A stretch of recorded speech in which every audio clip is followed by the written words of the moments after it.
பணம். எப்பவுமே கையில காசு இருக்கணும். அதாவது இப்பெல்லாம் வந்து நம்ம கார்டுல யூஸ் பண்றோம் இல்லையா, எப்பவுமே ஏடிஎம் கார்டுல போடுறோம், அந்த கார்டு கிரெடிட் கார்டு அப்படிலாம் யூஸ் பண்றோம் இல்லையா. அதை விட கையில பணம் இருக்கும் எப்பவுமே பாக்கெட்ல. அவங்களுக்கு இரட்டைப்படை பாவங்கள் அப்புறம் ஒற்றைப்படை பாவங்கள்லாம் 2ஆம் பாவத்தை தொடர்பு கொண்டது அப்படின்னு சொன்னா அவங்களுக்கு பாக்கெட்ல எப்பவும் காசு கையில இருக்கும்.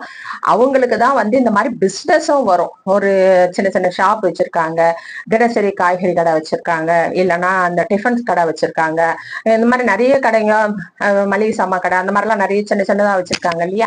அவங்களுக்கு எல்லாம் கையில காசு புழங்கும். அந்த காசை அவங்க எண்ணுவாங்க, காசை வந்து சேர்த்து வைப்பாங்க. அந்த மாதிரி காசு வந்து அவங்க கிட்ட புழங்கி கொண்டே இருக்கும். கையில வந்து காசை தொட்டு எடுத்துக்கொண்டே இருப்பாங்க.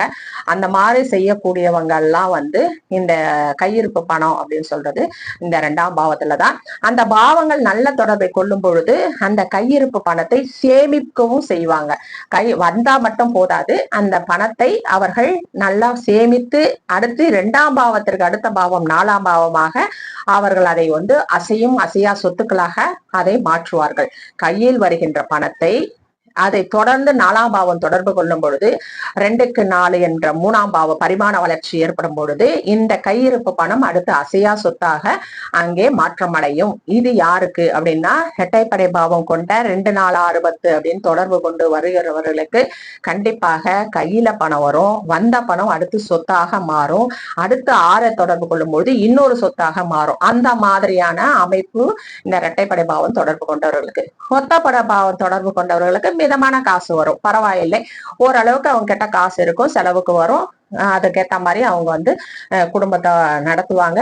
கொஞ்சம் சேர்ப்பாங்க, கொஞ்சம் கடனோ ஏதோ ஒண்ணு வாங்கி அவங்க வந்து ஒரு வீடு அந்த மாதிரி வாங்குவாங்க. வாங்காம இருக்க மாட்டாங்க, வாங்குவாங்க. ஆனா இந்த இரட்டைப்படை பாவம் தொடர்பு கொண்ட மாதிரி அவங்களால அவ்வளவு எளிதா சேர்த்து லம்பா செலவு பண்ணிலாம் ஒரு பெரிய ப்ராப்பர்ட்டி எல்லாம் அவங்களால வாங்குறது கஷ்டம். சரிங்களா.